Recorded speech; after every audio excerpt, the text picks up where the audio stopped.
Welcome to my YouTube channel. Today I will show you how to get a list of folders and a list of files with PowerShell, as well as the ability to see file sizes. First we need to open PowerShell. To get a list of all files and folders, we need to run the command in PowerShell. I'll type the command dir and press enter. PowerShell will return all subfolders and files in the current folder.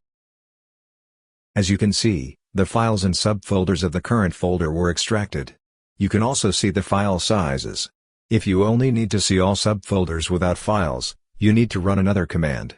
To see the subfolders of the current folder without files, I type the command dir directory and press enter. Now PowerShell only returned subfolders. If you only need to return files without subfolders, you need to run a different command. If you only need to see files in the current folder, type dir file and press enter.